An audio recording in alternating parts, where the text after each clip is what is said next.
Marcos capítulo 10, vamos ler do versículo 35 até o versículo 45.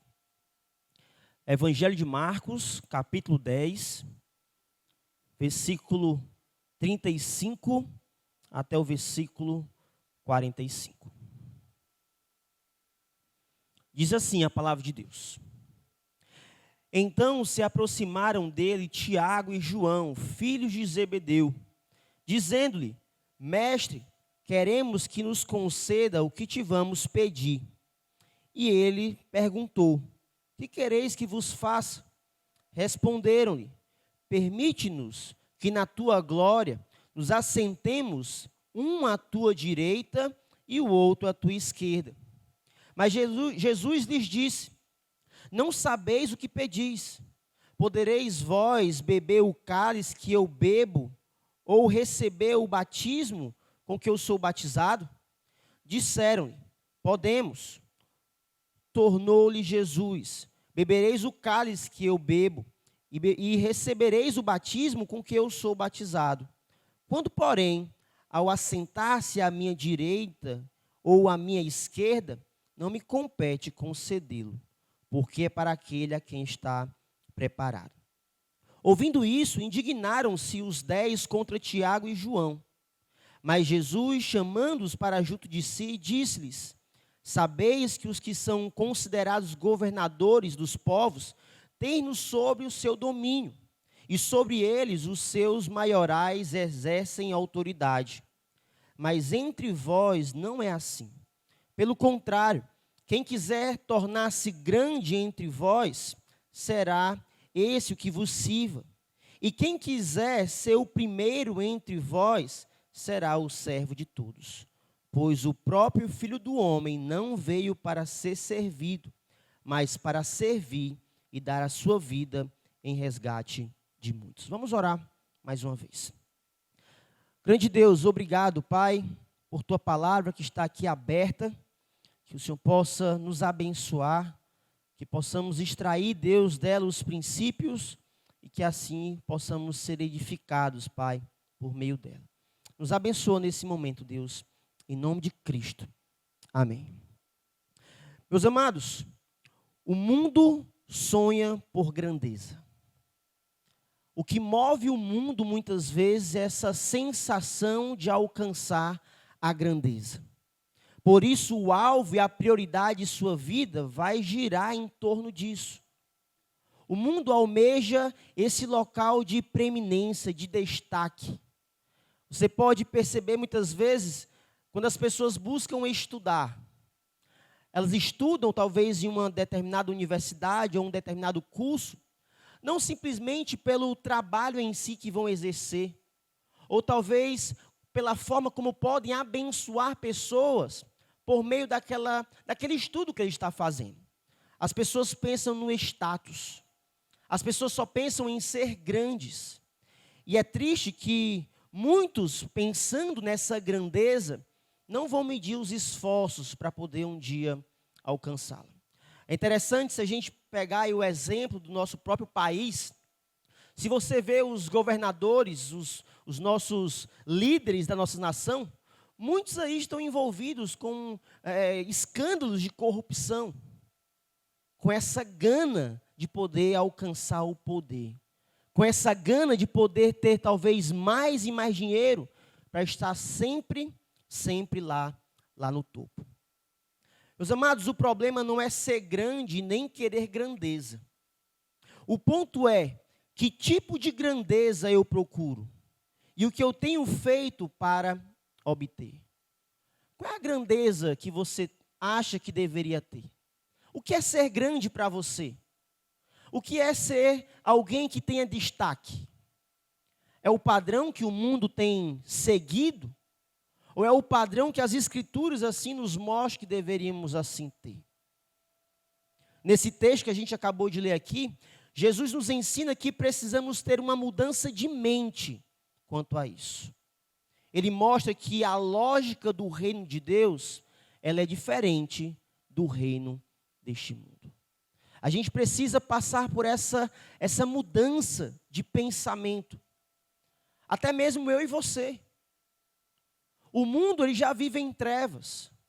O mundo só vai de mal a pior. E o mundo, cada vez mais ganancioso, vai correr mais e mais atrás deste tipo de prestígio. E é incrível que nós, como igreja, muitas vezes vamos trilhando a nossa vida como se estivéssemos almejando também os mesmos alvos que o mundo tem. Eu quero dizer que se você é um cristão, o seu alvo hoje é diferente. A sua perspectiva de vida hoje é diferente. Os seus planos, sonhos, aquilo que você almeja hoje, deve ser diferente do que você almejava antes de conhecer a Cristo. Precisa haver essa mudança na nossa cabeça, nesse entendimento, para que a nossa prática, ela possa alcançar e caminhar da mesma forma. Nosso texto, do versículo 35 até o versículo 41, a gente percebe justamente essa busca por grandeza. Os próprios discípulos estavam aqui almejando uma determinada grandeza. E o mais interessante é que essa não é a primeira vez que Jesus trata a respeito disso com os seus discípulos. Se você retornar no capítulo 9, o versículo 33 até o versículo 37, eles estavam em determinado momento discutindo quem deveria ser o maior, quem era o maior no meio deles. Eles eram os discípulos, eles haveriam sido escolhidos pelo Senhor, eles tinham um local de destaque, mas eles não estavam contentes por esse local de destaque que o Senhor já havia dado. Eles faziam parte dos 12, mas agora eles estavam discutindo, dentre os 12, quem era o maior. O texto vai dizer assim: tendo eles partido para Cafarnaum, estando ele em casa, interrogou os discípulos, de que é que discorreis pelo caminho? Mas eles guardaram silêncio. Jesus questionou, eles ficaram meio receosos, ficaram em silêncio. Mais à frente ele vai dizer assim, ele vai continuar no versículo 34. Mas eles guardando em silêncio, porque pelo caminho havia discutido entre si sobre quem era o maior. Os discípulos, aqueles que estavam caminhando com o Senhor, estavam discutindo quem era o maior. Quando chegamos aqui no capítulo 10, não é mais os 12 discutindo quem eram os maiores, quem era o maioral entre os 12. Mas surgiu dois servos do Senhor aqui que, rapaz, dentre os 12, nós achamos que devemos ter a preeminência. Não é suficiente discutir entre os 12, mas nós julgamos que nós somos superiores. E é então que chega aqui um pedido inusitado para Jesus. O texto vai dizer assim: então se aproximaram dele Tiago e João, filhos de Zebedeu, dizendo-lhes: mestre, queremos que nos conceda o que te vamos pedir. Dois servos do Senhor chegando diante de Jesus, fazendo uma petição. Nós sabemos que aquele que pede ao Senhor com um coração íntegro, sincero, um pedido genuíno, sem sombra de dúvida, Jesus não iria rejeitar. Lá em Tiago, capítulo 4, vai dizer que muitas vezes nós pedimos e não recebemos porque pedimos mal. E aqui vem um pedido do servo de Jesus para o próprio Jesus. Que tipo de pedido era esse? Ele vai dizer assim: e eles perguntou: o que quereis que vos faça? Respondeu-lhe: permite-nos que na tua glória nos assentemos um à tua direita e o outro à tua esquerda. Simplesmente eles estavam pedindo o primeiro e o segundo lugar. Eles não queriam ser simplesmente parte dos 12. Eles não estavam satisfeitos porque eram servos de Cristo. Agora eles eram salvos, eles tinham a vida eterna. Não, isso não era importante. Dentre os 12, um queria ser o primeiro e um queria ser o segundo. Um assentar à direita, um local de destaque, e o outro à esquerda, sendo ali o segundo, né, que teria essa preeminência. Você consegue perceber um pedido egoísta aqui? Jesus havia acabado de falar nos versículos anteriores o destino de Cristo. Jesus falando: olha, nós estamos indo para Jerusalém, No versículo 33, eis que subimos para Jerusalém, e o Filho do Homem será entregue aos principais sacerdotes e aos escribas. Condená-lo-ão à morte, e o entregarão aos gentios. Hão de escarnecê-lo, cuspir nele, açoitá-lo e matá-lo. Mas depois de 3 dias ressuscitará. Jesus já havia acabado o que iria acontecer com eles. Mas é incrível que esse local de destaque havia cegado eles da lembrança do que de fato iria acontecer com Jesus. O foco destes discípulos era um reino terreno. Eles queriam ser reconhecidos. Eles queriam ter essa preeminência. E não importa o que de fato vai acontecer com Jesus, nós queremos usufruir dessa glória hoje. É incrível como nós, uma vez colocamos algo na cabeça, não pensamos nas consequências. Não medimos, de fato, o que pode acontecer conosco ao simplesmente você seguir a Jesus. Eles queriam ser o primeiro e o segundo. Lugar de destaque, e não fazia mais sentido simplesmente fazer parte dos 12. Jesus, com toda sabedoria e paciência, ele responde. Ele vai dizer, mas Jesus lhe disse, não sabeis o que pedis. Vocês têm noção do que vocês estão pedindo? Eu sou o Senhor e vocês querem fazer parte desse local de destaque, uma à direita, outra à esquerda, vocês não sabem o que estão pedindo. E ele vai dizer, podereis vós beber o cálice que eu bebo, ou receber o batismo que eu sou batizado? Jesus aqui não está falando simplesmente de um cálice físico, de algo de beber. Jesus não está falando de um batismo nas águas. Jesus está simplesmente relembrando a eles o que ele falou nos versículos anteriores. No versículo 33. Esse tipo de sofrimento é quando o cálice da ira de Deus transbordar, o Filho do Homem vai padecer. Ele vai sofrer, ele vai ser escarnecido. O Filho do Homem vai ser negado, vai ser rejeitado. O Filho do Homem, aquele que deve ter o direito de primazia, ele vai ser ali tratado como um nada. É esse tipo de cálice de batismo que eu vou beber, Jesus está dizendo. Vocês podem, por acaso, participar disso comigo? O mais interessante aqui, sem pensar novamente nas consequências, eles respondem. Versículo 39. Podemos. Vocês têm certeza? Claro, Jesus. Nós não temos dúvida disso. O teu batismo e o teu cálice nós podemos sim participar. Tornou-lhe Jesus, bebereis o cálice que eu bebo e recebereis o batismo com que eu sou batizado. Jesus concorda com eles. De fato, vocês podem participar disso. Sem sombra de dúvida, e a história está aqui para mostrar. Tiago foi o primeiro mártir da igreja. João foi rejeitado, abandonado lá na ilha de Pátimo. Homens sofreram por causa de Cristo. Mas é incrível que logo quando Jesus foi pego, ele foi aprisionado ali e já caminhando para o seu caminho de morte, no seu julgamento, aonde ficaram os discípulos? Cadê esses discípulos que falaram, nós podemos, Jesus? Isso que o Senhor está falando, nós podemos participar disso.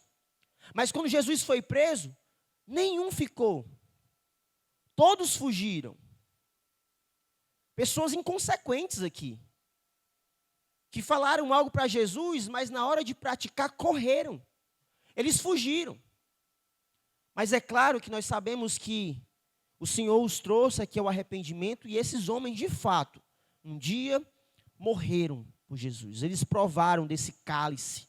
Eles participaram desse batismo de Jesus. Eles padeceram assim como o seu mestre. Mas Jesus continua falando a respeito da grandeza. Versículo 40. Quanto, porém, ao sentar-se à minha direita ou à minha esquerda, não me compete concedê-lo, porque é para aqueles a quem está preparado. Jesus, de uma forma humilde, sujeito ali à autoridade do Pai, servindo como um servo, ele diz, rapaz, essas posições que vocês querem não compete a mim fazer a vocês. Mas tais posições só é dado pelo meu Pai. existe aqui uma certa escolha soberana. Deus sabe de todas as coisas. Quem vai receber destaque ou não, não sou eu e você que vamos determinar. Quem merece destaque ou não no reino, não é o meu e o seu esforço, mas é aqueles que o Senhor preparou para assumir tais posições. O mais interessante é que esse texto aqui, falando de Tiago e João, mas indo lá para o texto de Mateus, capítulo 20, você percebe que essa história é contada novamente. E lá não fala somente de Tiago e de João, mas fala também de sua mãe, Salomé. A mãe de Tiago e de João também foi interceder a Jesus.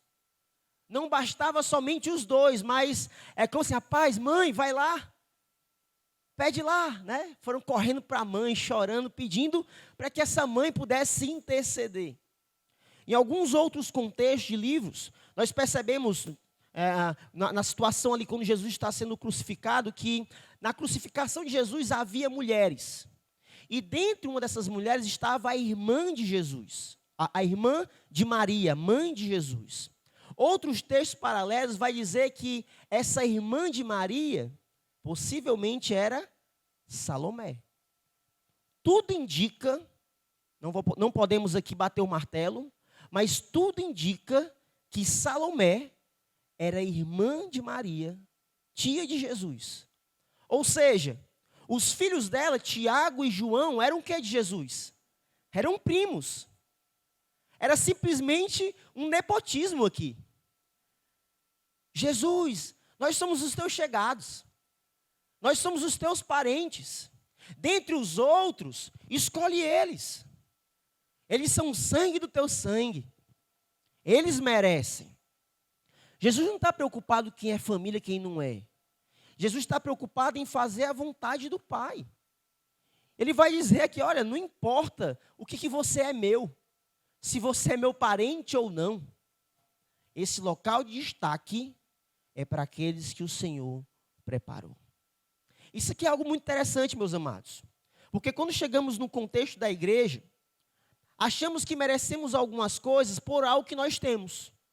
Talvez um trabalho melhor que você tenha, ou talvez um recurso melhor que você venha a ganhar, ou talvez porque você é parente do pastor, ou porque talvez você fez parte ali dos primórdios da igreja, você foi aquele que colocou as primeiras paredes desse prédio, aí você acha que tem um direito de ter primazia. Aqueles que de fato têm um destaque, não é você que vai escolher, é Deus. Não é porque você foi o primeiro a chegar na igreja, que você tem destaque sobre aqueles que chegaram depois. Não é assim que funciona. O Senhor pode escolher quem Ele quer. O Senhor pode escolher quem Ele quiser. Pode ser um novato na igreja. Se o Senhor quiser exaltá-lo e colocar no lugar de destaque, Ele vai fazer. Não podemos agir como os discípulos agiram. Ao saber que Tiago e João queriam esse local de destaque, o que os outros fizeram? Versículo 41. Ouvindo isso, indignaram-se os 10 contra Tiago e João. Eles não estavam aqui indignados porque eles estavam afrontando a Jesus em pedir isso. Muito possivelmente eles estavam chateados porque eles não foram primeiro. Porque eles já estavam brigando antes. Eles estavam indignados porque eles tiveram a audácia de ir na frente deles. Porque era um querendo passar por cima do outro. Não é assim no reino de Deus. Para você alcançar algo na obra do Senhor, para você alcançar algo no reino divino, você não pode passar por cima de ninguém. Mas o mundo faz isso, né? Nas empresas, quando alguém quer alcançar um cargo, é pessoas dando rasteira nos outros, é pessoas difamando os outros, acusando, para que talvez a história daquela pessoa venha ser acreditada ali. E ela tenha um mau testemunho, uma má índole diante das pessoas, o seu filme seja queimado, e por causa disso ela vai perder a oportunidade de crescer porque alguém quer tomar o seu lugar. Não é assim no reino de Deus. Não faz mais parte de nós. Se é isso que você aprendeu lá fora, uma vez salvo por Cristo, você precisa entender que essa mentalidade precisa ser mudada. Locais de destaque no reino não é o seu esforço, não é o seu mérito, é o Senhor. O único capaz de lhe colocar e de lhe tirar. Não é porque você merece, não é porque você tem, não é porque você foi alguém importante no início da igreja. Esse tipo de pensamento não deve fazer parte de nós. Ao ponto de que, se alguém receber um local de destaque, como é que você reage? Você reage como os discípulos reagiram? Ficaram indignados? Se achando merecedores mais do que os outros? Ou vocês se alegram como esses homens deveriam se alegrar se porventura Jesus tivesse escolhido eles? Porque se Jesus tivesse escolhido, olha, Tiago e João, esses vão sentar à minha direita e à minha esquerda, esses homens estariam chateados aqui. Por que, Senhor? Por que eles e por que não nós?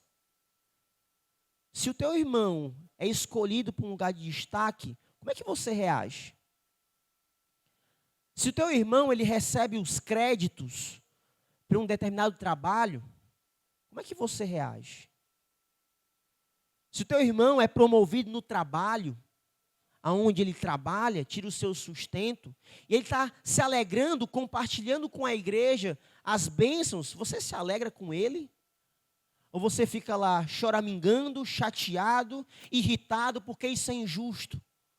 Porque também você merecia isso.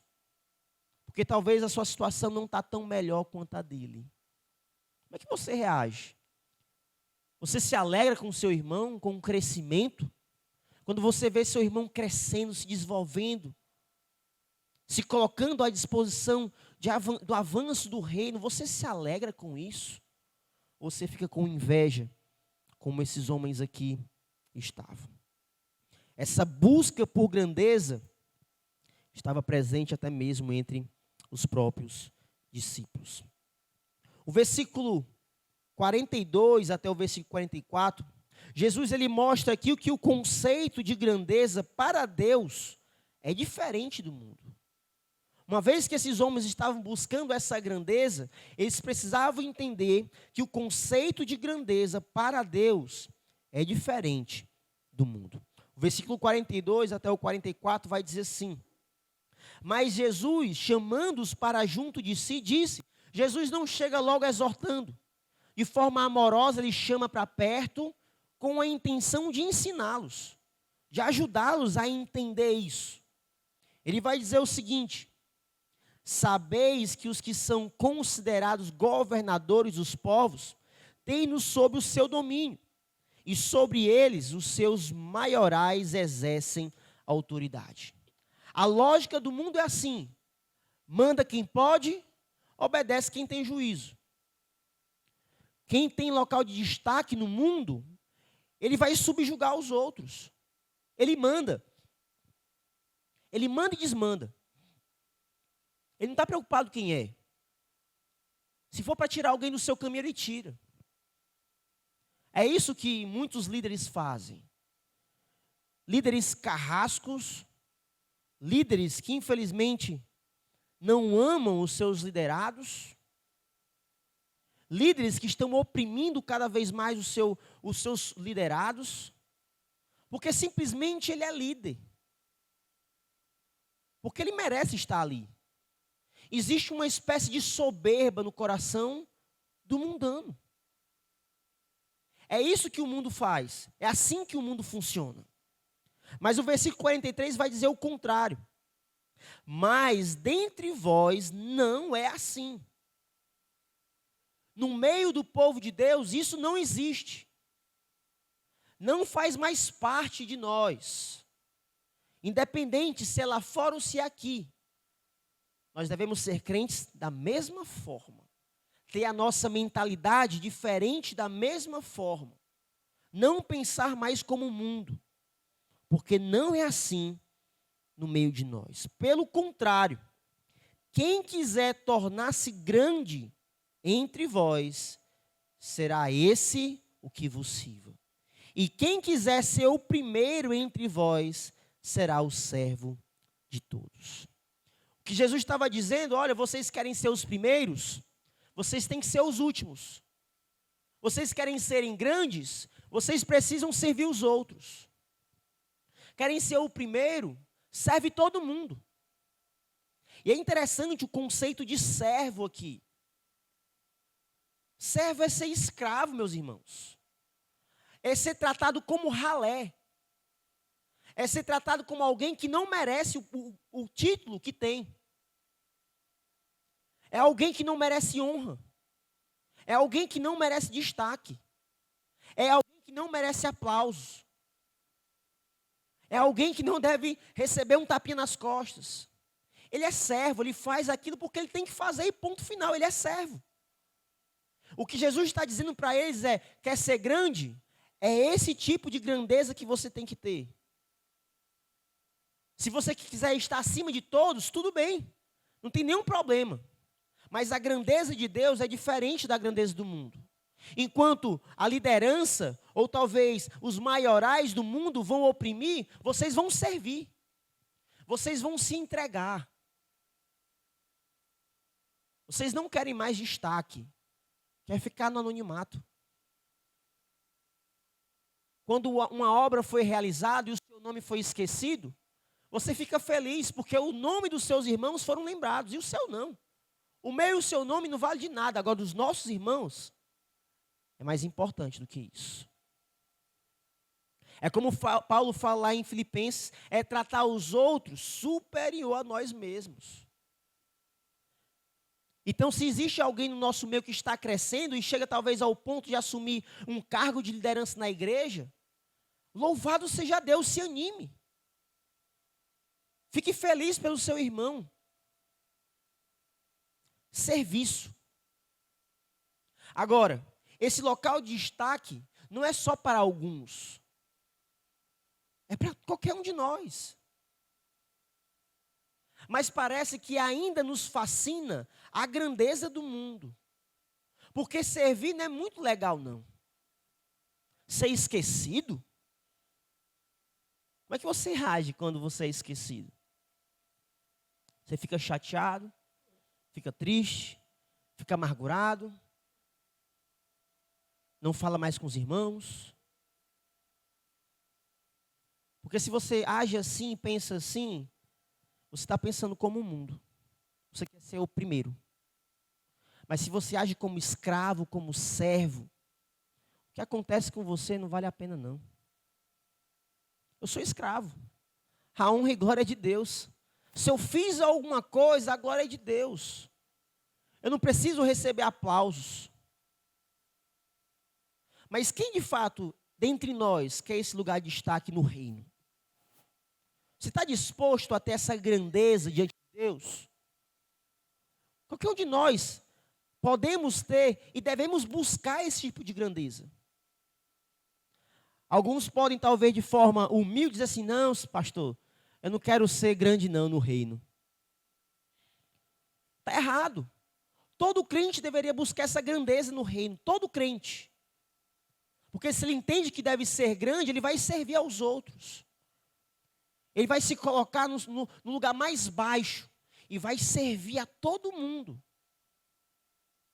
Ele vai ser bênção na vida dos outros.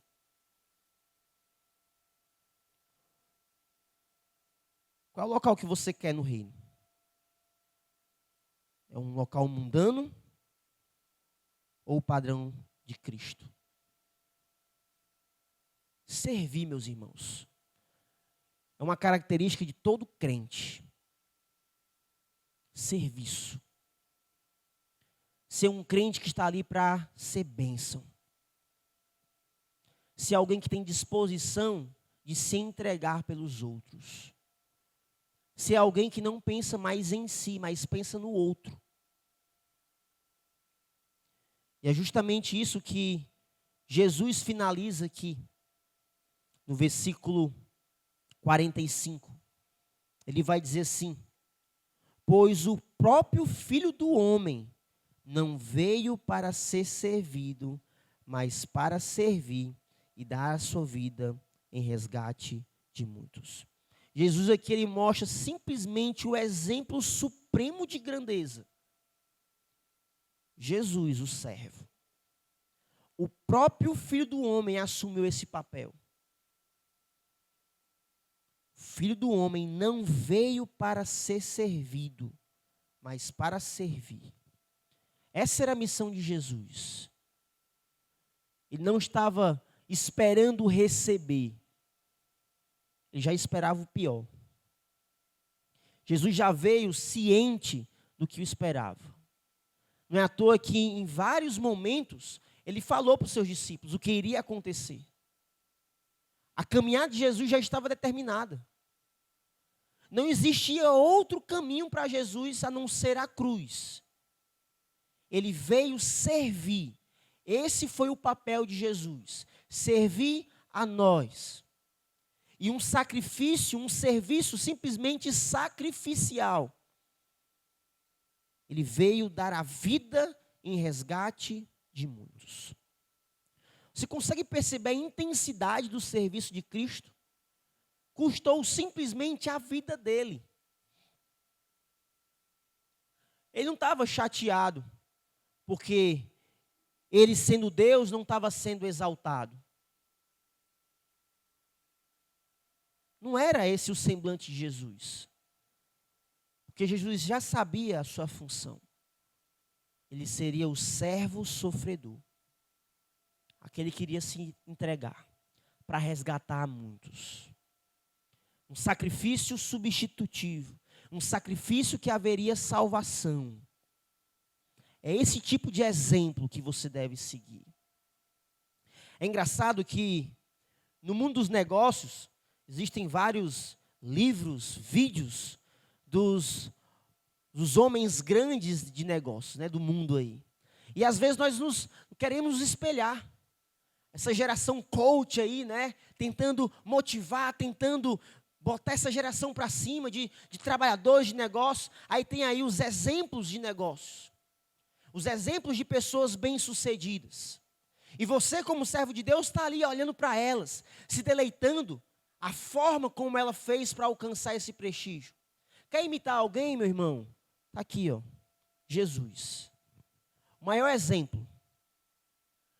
Eu não sei o que esses homens do mundo estão fazendo, mas não importa. Qualquer exemplo que você possa citar comparado com Jesus é comparado a nada. Esse aqui é o maior exemplo. Quer se espelhar em alguém? Olhe para isso. É Jesus. Somente Ele. Mas nada e ninguém além dele. Quer ser grande? Faça como Jesus fez. Entregando a sua vida em prol dos irmãos. Entregando a sua vida em amor, em dedicação à obra para abençoar o seu irmão. Isso você pode fazer de várias formas. De várias maneiras. E não importa como você faz isso. O que importa é que, na sua cabeça, os seus irmãos possam crescer e você possa diminuir. É assim que você deve pensar a respeito deles. É interessante que, lá em 1 João, capítulo 3, no versículo 16, a gente pode concluir que João entendeu isso.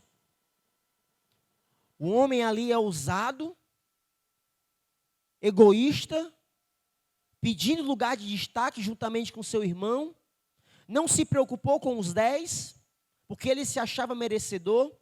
1 João capítulo 3, verso 16 vai dizer assim: Ele deu a sua vida por nós, e nós devemos dar a nossa vida pelos irmãos. Consegue perceber uma mudança de mente? Alguém que pensava de uma forma, mas algo aconteceu na sua vida que ele passou a pensar diferente. Se o seu estágio é o primeiro de João, você ainda tem solução. Corra aí aos pés de Cristo. Priorize as coisas do reino. Como nós falamos na semana passada, o reino é nossa prioridade. E se a nossa prioridade, eu e você somos servos. Nos entregamos em obediência e serviço para abençoar a vida de outros. Antes de a gente finalizar, eu queria deixar pelo menos aqui umas 5 aplicações que você poderia estar pensando. A primeira aplicação que você pode estar colocando aí na sua mente e coração é o seguinte: não se iluda com o padrão de grandeza desse mundo.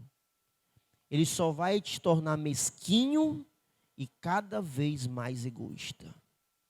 Não se iluda com isso. É ilusão. É ilusão achar que você é alguém importante. Mas é isso que o mundo está falando, né? Essas autoajudas dizem assim: você é grande, você pode, você é o melhor, ninguém pode te segurar. Isso só vai te tornar mesquinho e egoísta. Alguém totalmente egocêntrico, que só pensa em si mesmo. Segundo, busque a grandeza no padrão de Deus. Seja servo de todos. Todos. Quem você gosta e quem você não gosta. Todo mundo. Quem você tem mais contato, quem você não tem. Quem você é amigo e quem você não é. Talvez seja até um visitante, um descrente. Sirva. Talvez o seu serviço pode impactar a vida daquele descrente. E aquela pessoa pode ficar impactada. Como é que alguém, nessa geração que vivemos, pode viver assim? É só Cristo. Só Jesus para trabalhar no coração de alguém dessa forma. Terceiro, os discípulos, eles precisam concentrar-se no serviço presente e não na honra futura. Não importa o que você vai alcançar. Você não faz algo pensando em receber nada. Não é isso que o servo faz. O que é que um servo espera receber? Ele trabalha, trabalha, trabalha e trabalha. E no final do dia, o que é que ele ganha? Nada. Não tem tapinha nas costas. Não tem um muito obrigado. Não tem uma remuneração no final.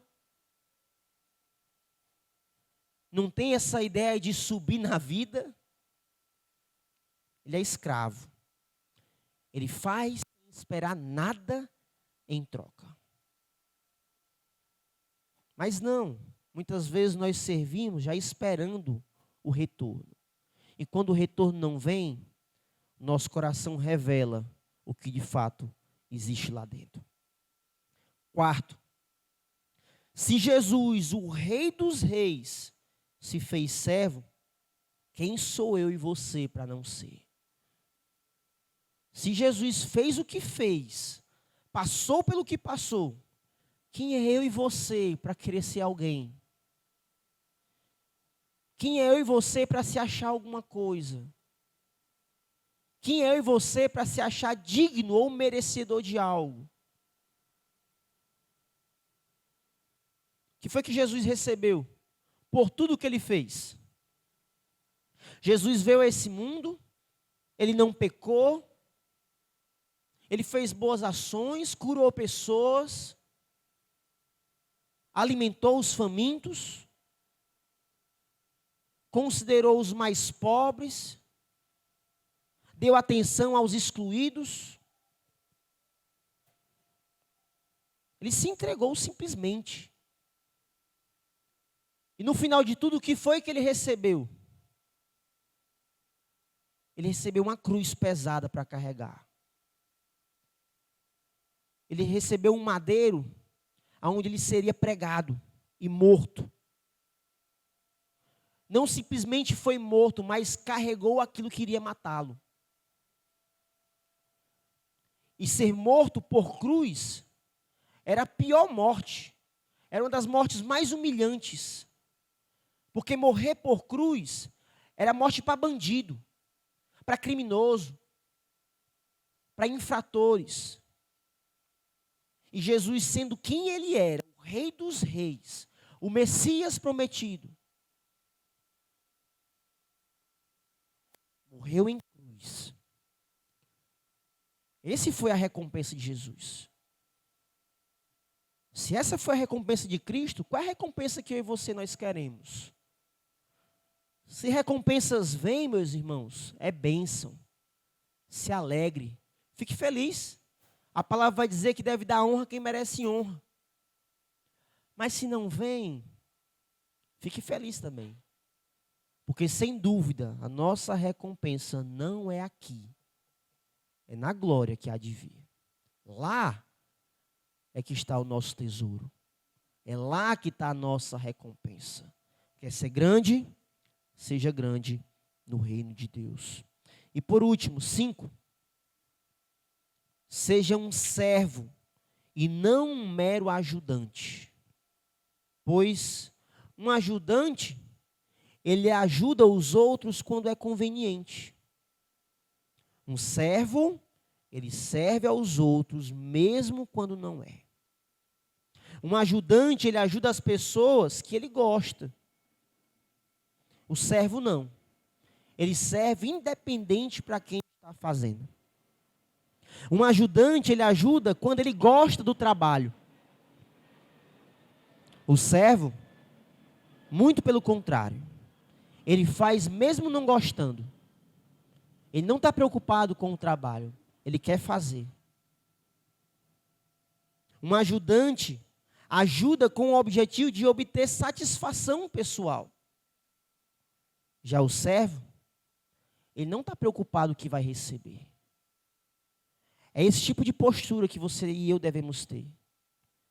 Não devemos ser ajudantes no reino. Somos servos.